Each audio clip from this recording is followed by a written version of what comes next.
Really? Any changes going on in his life? Any big transitions or anything? No. Well, other than my surgery. Excuse me, Dr. Charles, can I talk to you for a second? Dr. Berkeley, this is Miss Davies. This is Jason's mom. Mrs. Davies, hi. I just got your son's lab work back. And? It seems Jason didn't just have a panic attack.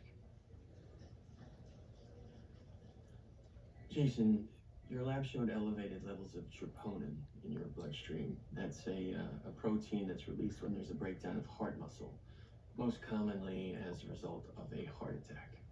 A heart attack? Unusual in somebody your age, but we caught it early, and so we can address it before there's any lasting damage. You'll need an angiogram to find the source of the blockage and potentially insert a stent. It's a simple outpatient procedure. We're gonna get you all fixed up, honey.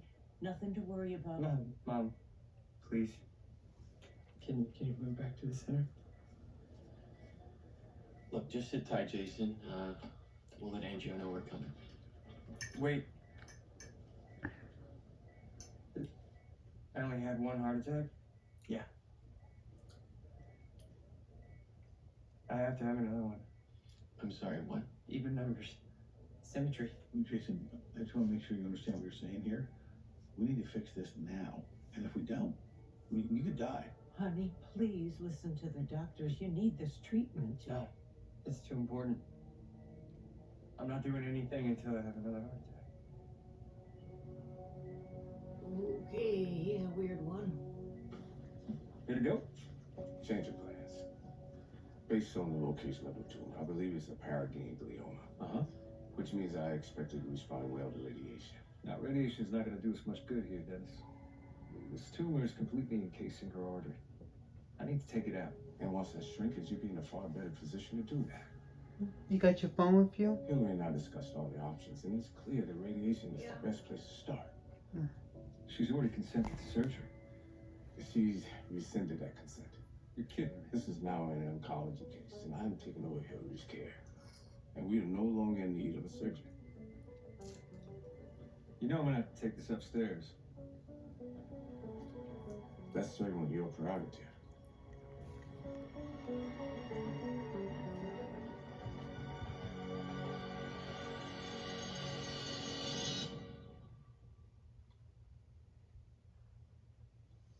Okay, exiting the right ventricle and advancing over the wire into the pulmonary artery.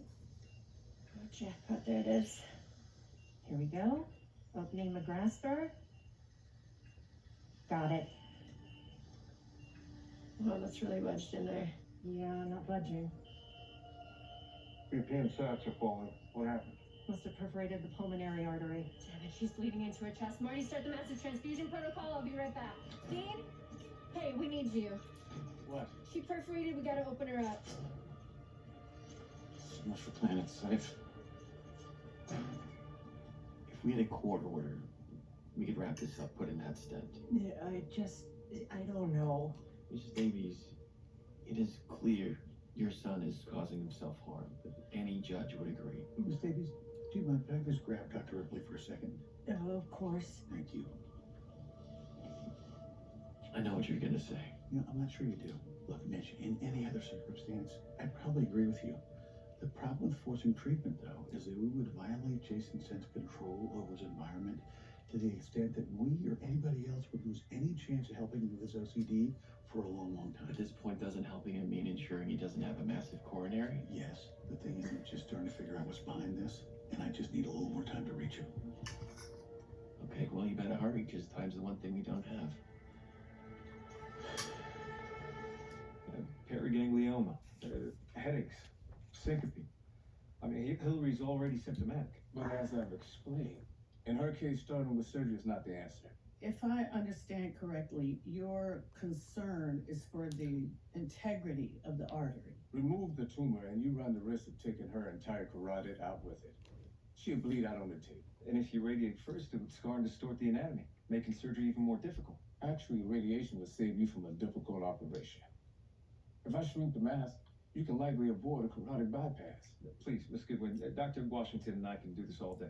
Surgery versus radiation, I can't even begin to count the number of times I've heard this debate. And there's never a clear-cut answer. But in this case, given Dr. Washington's extensive knowledge of the patient and her medical history, he's in a better position to make this call. You can move forward with radiation. Thank you, Sharon.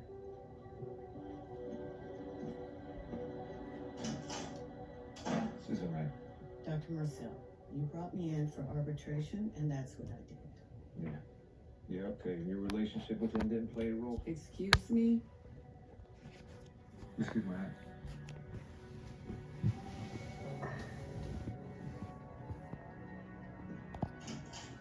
You know, one thing I want to tell you is that I really get how incredibly difficult all this must be for you, I don't have a choice. which must just make it exhausting. And that's one of which is why when I ask you, like, what if we could help you?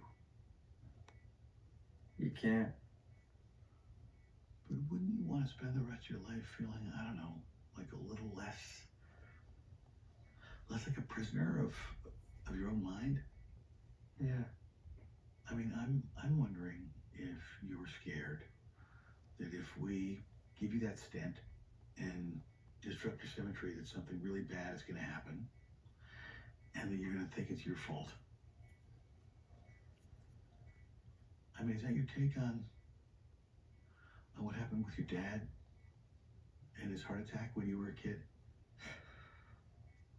My dad was walking me to school. I was trying to get an even number of steps in between the sidewalk pavement. But we were late, so he was hurrying me along. And he just kept pulling me and pulling me. And I couldn't keep up. And then when I lost count, he just dropped to the pavement. And it was just, he fell. And now today, in the revolving door, I couldn't keep count.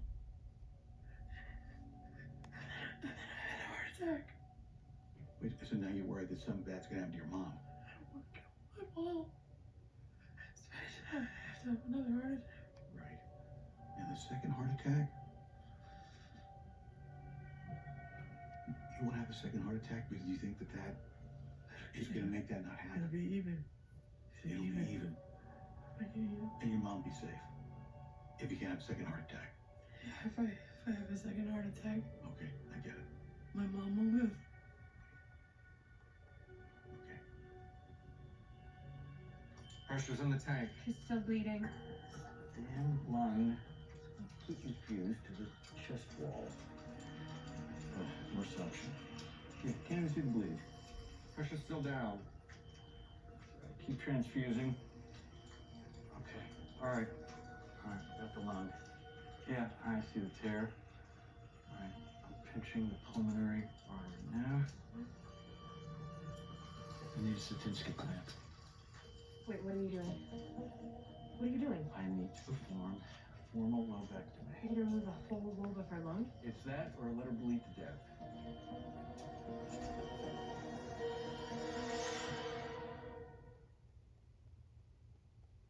Put the last clamp on, and the lobe comes out. She's not doing well, Dean. I'm having trouble keeping her pressure inside. I need 40 seconds, Marty, please.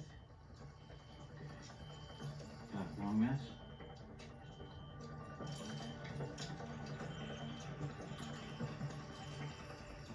Okay.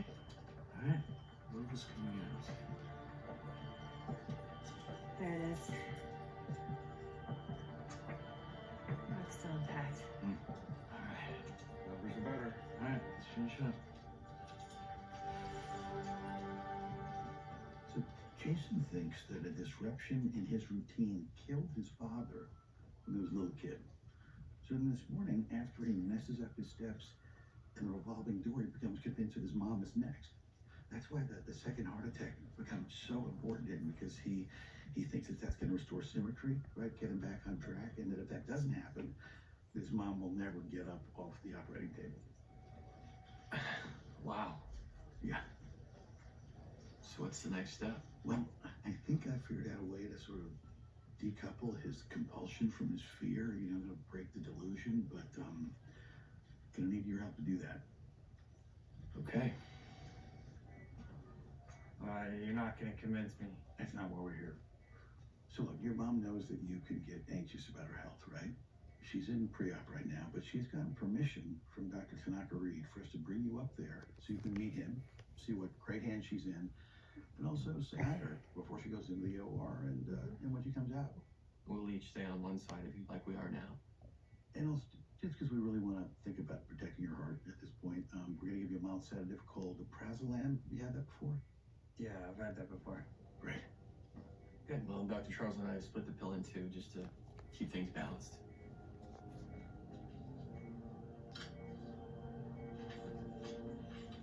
Taking Hillary upstairs, as directed. Hey, Hillary. Richard here is going to take you upstairs to radiation oncology. Where's Dr. Washington? He'll be up shortly to get you started. All right? Come. Whoa, hey.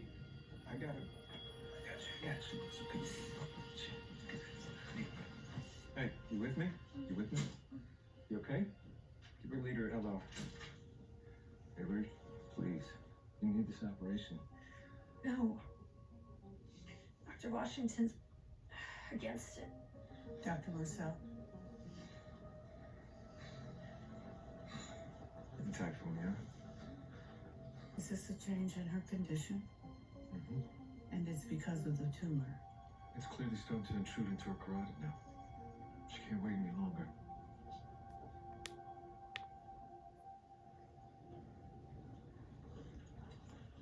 Jason, this is Dr. Tanaka Reed. Hi, Jason. He is a first-class surgeon who's going to take excellent care of your mom. We'll be texting Dr. Charles throughout to keep you up to date. I'll take good care of her.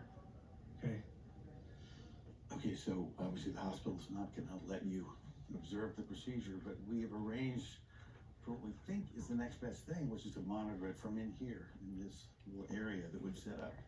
Your mom will be in OR too. As you can see, the light is currently green, which means